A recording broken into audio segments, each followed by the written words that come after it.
they didn't have any evidence that it happened after that, so they can't do anything because they don't know if the dog is still abused. That was their reasoning. The session is The Harsh Topic, Sexual Abuse of Non-Human Animals by Anu Tenzing. So welcome. Anu Tenzing is a longtime advocate with Loomus in Estonia, where she leads projects for animal rights and vegan outreach. She's a board member of Loomus and co-owner of the vegan magazine, combining activism with education in social change. In her talk today, Anu will address the difficulty issues of sexual abuse of non-human animals, explain the current legal situation, and share the ongoing efforts to end it in Estonia. So please give a very warm welcome with me to Anu.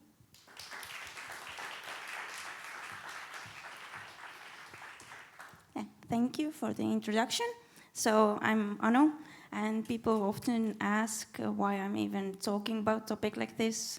I probably would find something more like maybe bigger or nicer in animal rights or vegan activism. But when this happens, when people ask me that, I always remember a moment in like almost a little bit more than 3 years ago, when I was visiting a friend in the very end of Estonia in Mäepeküla with a population of around 26 people, sitting by the sea, eating like vegan cookies, and also thinking like, this can't be my life, this can't be something that I spend my time on, but I guess somebody has to do it, so this time it's me, but of course with my colleagues. So first of all, I would like to set up some clarifications. When we talk about this topic, often the word zoophilia is used, but this usually means sexual attraction. It doesn't always mean that people who have attractions like this are actually doing something bad to animals. And when we want to ban something, we should actually ban the sexual abuse. I also brought here one very broad definition what sexual abuse actually means. You can say it means any act of sexual contact that somebody participates in without having consented to it. It's a very broad definition. And also, we based our work on the idea that as far as we know, non-human animals are incapable of giving consent or informed consent to humans, because we don't really know what they're thinking or what they actually want. And also, when we started this topic, we agreed in our team that we will not compare sexual abuse of non-human animals to sexual abuse of humans, especially children. Because first of all, we don't need to compare humans, non-human animals to humans to care about them or not want them to be abused in any kind of way. And secondly, it kind of leaves like this idea that we have laws that protect humans against sexual abuse, so it doesn't happen or it's not a problem, but it is. So just to clarify those things, I will move on to statistics. Then I will talk about different laws in different countries, and then I will move on to Estonia and some examples and our campaign and what is happening in Estonia. So first of all, statistics. As I said, the zoophilia more refers to fantasies, and I also would like to point out the statistics can be very misleading, especially when it comes to like taboo topics like any kind of thing that is related to sex. And often those studies are under and also self-reported, and people usually don't want to say they're like thinking about something bad or doing something bad, even if it's anonymous. So first of all, there's a study in Canada done in 1980 that says that 5.3% of men fantasized about sex with animals during just heterosexual intercourse. Later, there was a study in 1991 in USA that looked at people in a psychiatric clinic and found that 50% of patients had fantasized about having sex with animals, also 15% of clinic staff, and then 10% of the control group, which basically means just random people. So it also shows it's not only like a certain kind of people, it's any kind of people who might have these kind of thoughts or fantasies. And also a more recent study in 2014 said that 3% of women and 2.2% of men fantasized about sex with animals.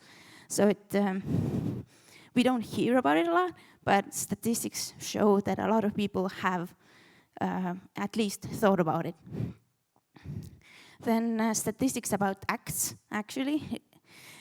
I think the most known study is the Kinsey report in 1948 that said that 8% of men and 5.1% of women had some kind of sexual contact with non-human animal at least once. This also can mean, the sexual contact can mean many different things, but these numbers are quite high, but it's also very old. And the rural population had a much higher percentage of people who have had sexual contact with animals. And also very few years later in USA, there was also a study that looked at those numbers and they went down. And one reason they brought out is that population is more urbanized. And more recent study in 2021, it was done in Colombia, that says that at least 2% of people engaged in some kind of behavior with animals that was sexual. So 2% is quite big. And I also brought here a study from 2011 from Brazil that also looked people from rural areas, just to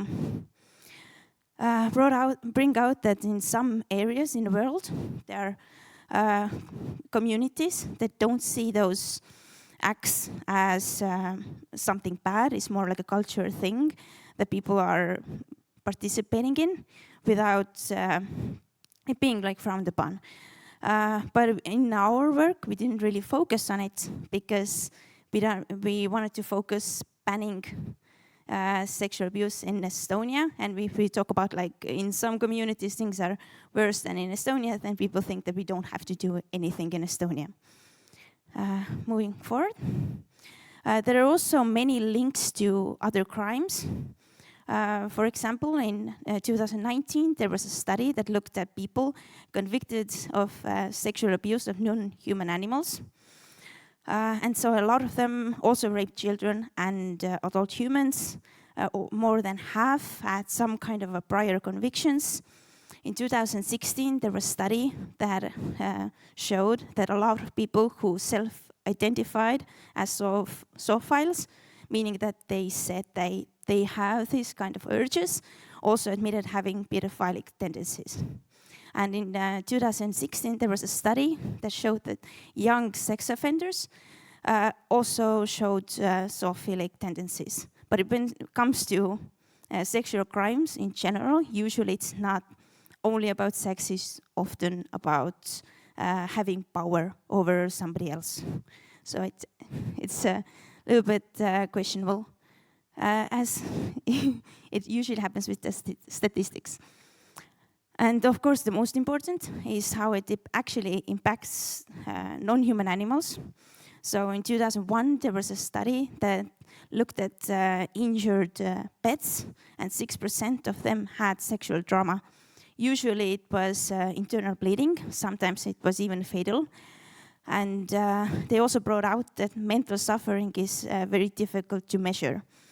And many studies also showed that all kinds of non-human animals can be abused, and they are.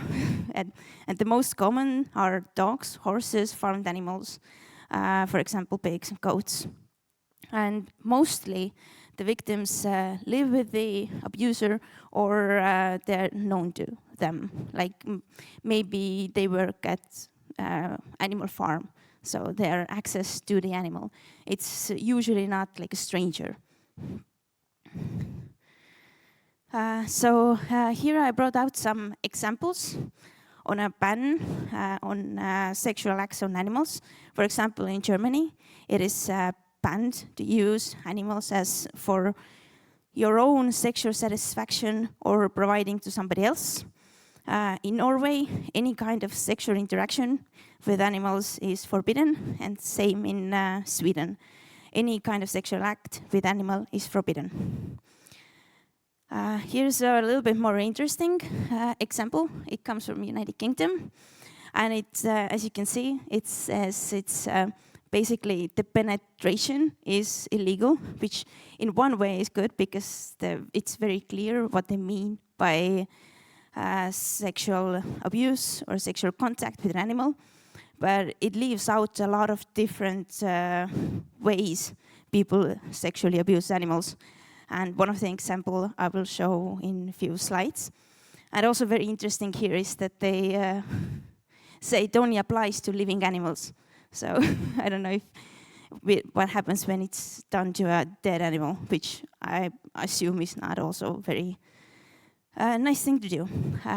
The second example would be Finland, that changed its animal protection law in 2024, so very recently. And it also states something like that. It basically says that sexual interaction or intercourse with an animal is forbidden, and they define sexual intercourse to penetration. And I have this question: what is stated in Estonian law about sexual abuse of non-human animals? And it's a little bit a trick question because it says nothing. So we don't have anything. It doesn't say absolutely anything about sexual abuse of animals. The same is in several different countries. Usually, most countries have some kind of a law against abuse of animals, and they usually say that sexual abuse goes under it. And also some, for example, Japan has a law against obscene acts, and usually people think that this should go under obscene act, but it's also very up to interpretation. It means very different things to different people. So it's not very strict law. In Estonia, we have animal protection law, and we have one paragraph that says that basically act that causes death, injury, or avoidable physical or mental suffering of an animal is forbidden. And they also have this small list of things that go under it, and it also says other acts. But it doesn't say sexual abuse, but usually some people say that it goes under abuse, like sexual abuse is obviously abuse, but also a lot of people don't think like that. They think if it's not on the list, so it's fine. And I will talk about some cases. Also, to point out, in Estonia, we don't have any statistics on actual sexual abuse of animals because police doesn't keep statistics on it. We asked them about it, and they said, no, we don't have it, so we don't actually know. But one case that is very interesting is from 2005, when a man was visiting a cow in a dairy farm several times in 2005, before the police was called. Very interesting was also that one of the workers there saw the man doing this, but he didn't call the police because he didn't recognize the man. So I don't know if it's a good reason not to call the police, but that's what they did.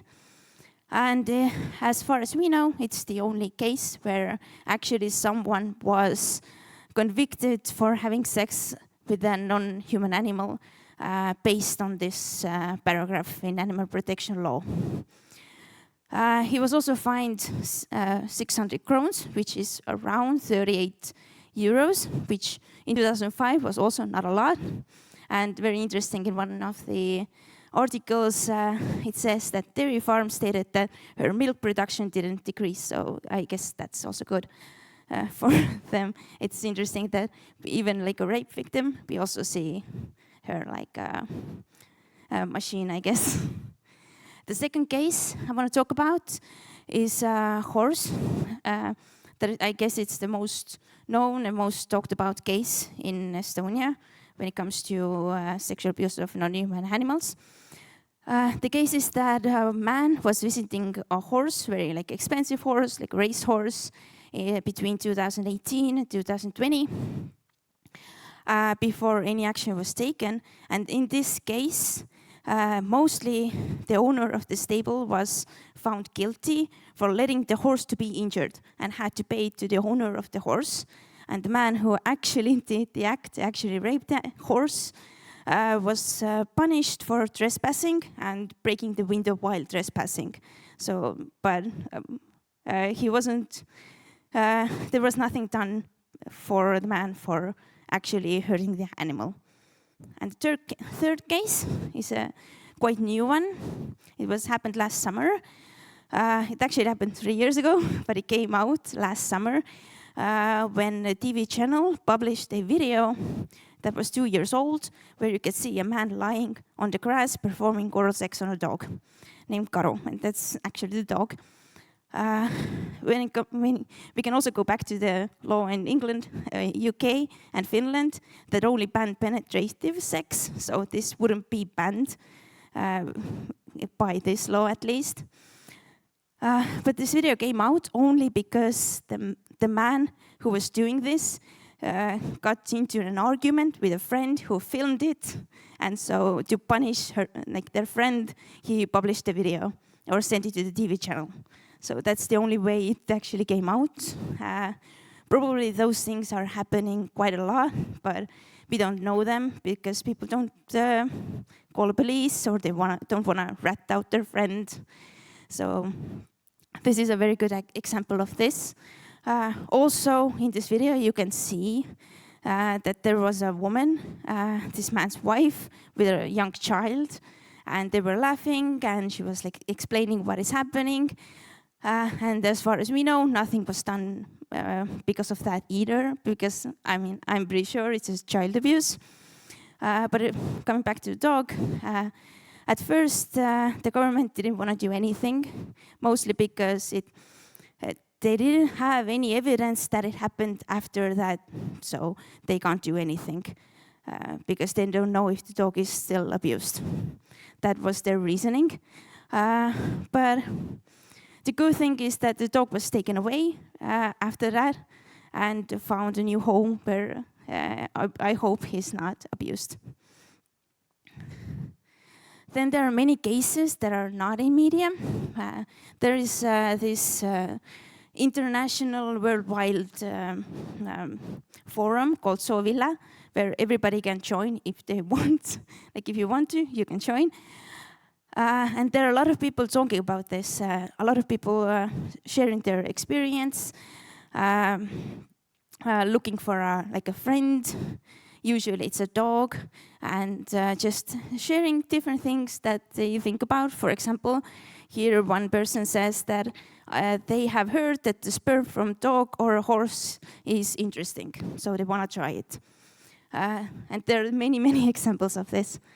And there's also one very brave journalist who joined and shared what he found. For example, there was a man that said that, is there anyone who would mind sharing the male friend in Tallinn, which is the capital city of Estonia? And he hadn't experienced such pleasure in a long time. So even if we don't have any statistics, like official statistics on it, we know this is happening because people are talking about it. And the second example here, from the same journalist, is that there was a woman who was basically having like a brothel for animals. Like she said, we are offering escort services for both people and animals. Currently we serve dogs, horses, and of course their owners. So a little bit about the campaign. We published the campaign in 2022. We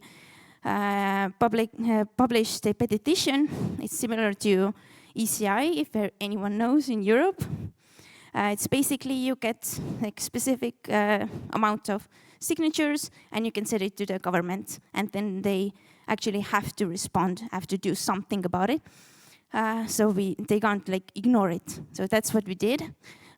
We we demanded that the sexual abuse of animals should be stated in the list of things that is forbidden. And also penalties usually happen. And the most important penalty for us was that those people who are convicted in sexual abuse of non-human animals are not allowed near animals or non-human animals after that. So they can't own pets, they can't work in like farms. That was most important to us. Also, animal pornography, which as far as we know is not that big of a problem in Estonia anymore. As far as we know, we can't find any animal porn in sex shops in Estonia or toys, but several years ago you could buy animal pornography, you can buy toys that I guess represent animals. And also animal pornography has been done in Estonia in the past, but as far as we know, it's not happening, but it doesn't mean it's not happening. Then in 2023, the recurring problem we had during this time, as you can see, we have Minister 1, Minister 2.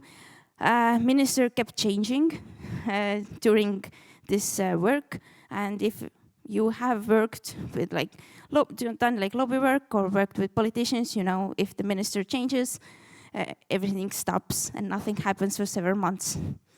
So the first minister we had, I remember in one meeting, he said that as we don't have any statistics, then probably we won't do anything because we can't prove it's an actual issue.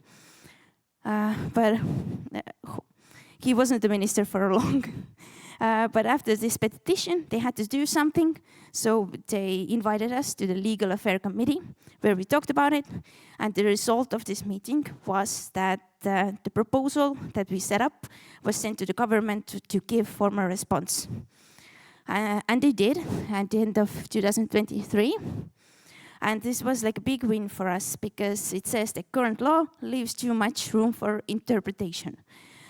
Because we have talked about sexual abuse before, and usually it ends in the fact that abuse is illegal, so sexual abuse is also illegal.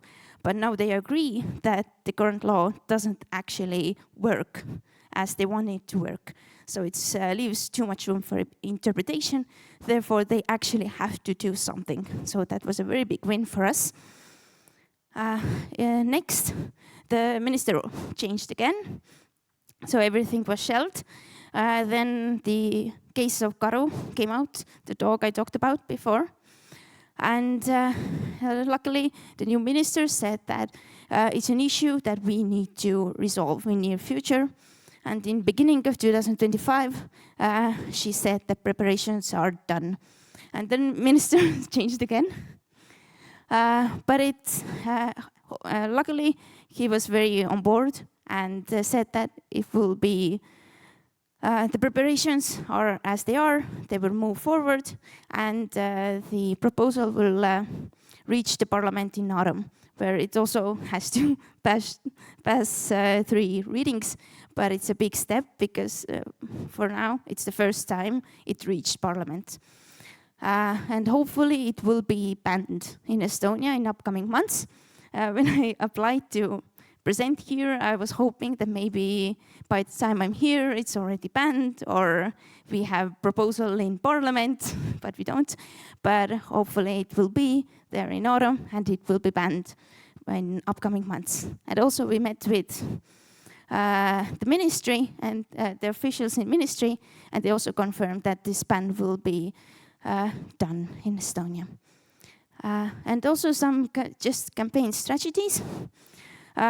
For us, it was very important to not have a huge public discussion, which I know sounds a little bit weird, but we wanted to avoid comparison with sexual abuse of humans, including children, because even when people are on the side of animals, as you can say, often they say things that are not really helpful. For example, I see my dog as my child, so I care about my dog. But I don't think we have to compare our pets or any other animals with other like humans. to care, and it also leads to the idea that some animals need more protection or deserve protection and some animals don't. Also, we wanted to make it like a no-brainer issue. We don't really need to talk about it because everybody agrees. There are also people who don't agree, but we wanted to see like everybody agrees because actually we do. And also, we didn't want to talk about like how do we know that the animal is abused, or how much abuse is abuse, or things like that. Or how, if we can't measure abuse, like mental abuse, then it's not happening. We didn't want any kind of discussions like that. The second thing for us was the media coverage. Every time there was any kind of article, it was shared a lot. People really cared, and even politicians shared this. So the public support was there, even if we didn't like push it or make like a huge petition. The public support was already there, and we really wanted to show that the problem is real, it is happening, and we don't need like to back it with statistics because we know it's happening. And the third one that was very important to us was to so-called force politicians to take positions. As we know, they usually don't want to. And around 31% of parliament members clearly support the ban, meaning that they said that if the ban, like the proposal, reaches parliament, they will vote yes. They will vote for the ban. 31% is of course not enough, but as we know, politicians don't want to take a position. So that's actually very good, because probably mostly they will support it. Also, one person didn't, but it wasn't because of like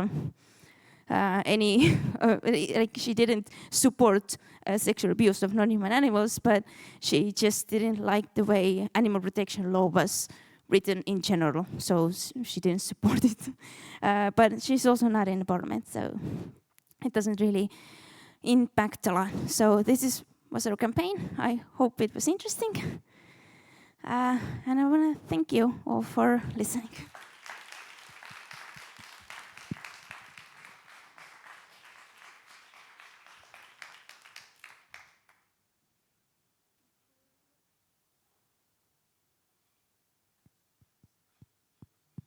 Yeah, there we go, I think. Yeah, perfect. Thank you. Yeah, this is the part where we're going to come to the questions. I think we have 10 minutes. Are there any questions in the audience? Yeah, perfect.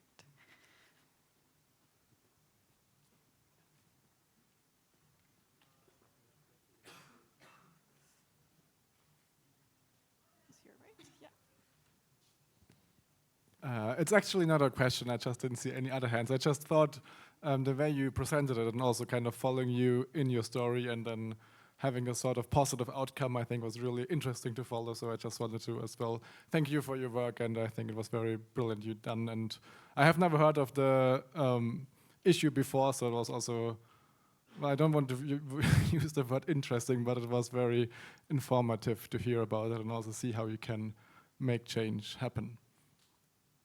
Thank you.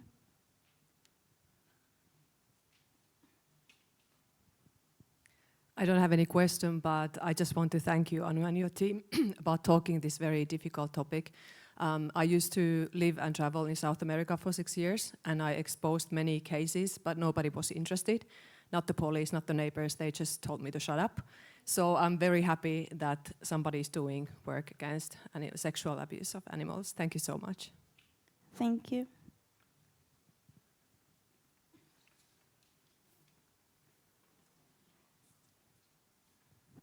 Yeah, thank you so much for your work. I had two questions to the statistics and also the law enforcement itself.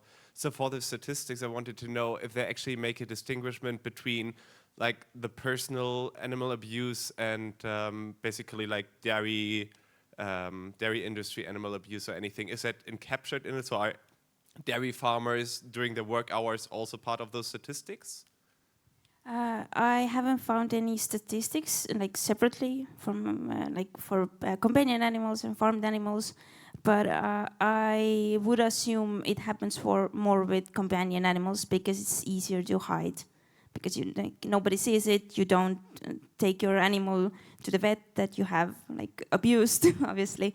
But when it happens in farms, there are more people around, more opportunities to get caught, probably. And then a follow-up on that is, we know that some parts of industries do animal abuse. So breeding, at example, or again, we have the same in the dairy. Do you have any inside information how these usually circumvent the law? Because the law is there in some countries, but of course the industries too. So how do they manage basically to say, well, this doesn't apply to us?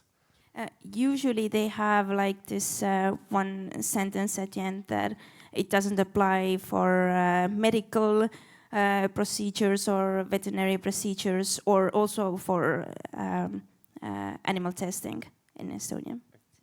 Thank you very much for your work and the answers. Thank you. More questions? Yeah. Yeah, first, very important. I still can remember that I suggested to an animal welfare organization about 20 years ago to cover this topic, especially with animal porn, and the people were just laughing about me. So it's not only a problem in the society, it's a problem in the movement as well, that people don't take it serious. The question I have, that I observed that CGI is a big problem recently, that the internet is flooded with CGI porn of animals, and as far as I know, this is not covered by the law so far, is it? I don't think it is, but I also have read about it, in manga. I think they often use, or hentai, they also use animals, but it's I think it's kind of a gray area because it doesn't really harm any animals, so it's hard to say if it should be banned or not. Did I answer your question? Yes, you did. Yes, okay, thank you. Yeah, thanks for this, I will say, really interesting presentation. My question is, just as you stated, it happens most often with companion animals because that's more secret and there's a lesser risk of it being found. So are you in favor of a ban of companion animals altogether because the risk of abuse is too great? Or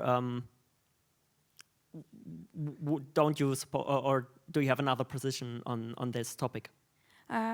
Well, as far as we have homeless animals, I would never be against companion animals because they need a loving home. But I see the issue, yeah. But also most people who have companion animals don't abuse them.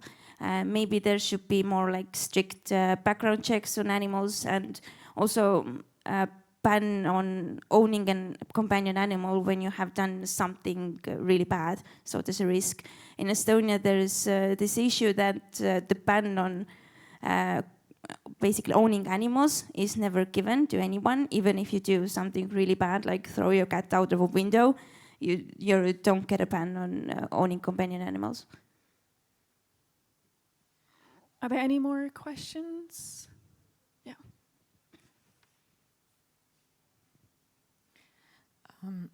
Do you know of any organizations like yours in different countries? Because I never really heard of some, and I also know that, for example, in Thailand, you can have sex with monkeys, and yeah, this kind of stuff. But also all other countries. Do you know if, there is an organization similar to you, and also if they can have an impact like you do? I know there's an organization in France that only focuses on this topic, but I can't remember the name. And there's also one in Bulgaria that also works on this, but not only on this. I can look it up and send it to you. Yeah, I just wanted to ask if you already know.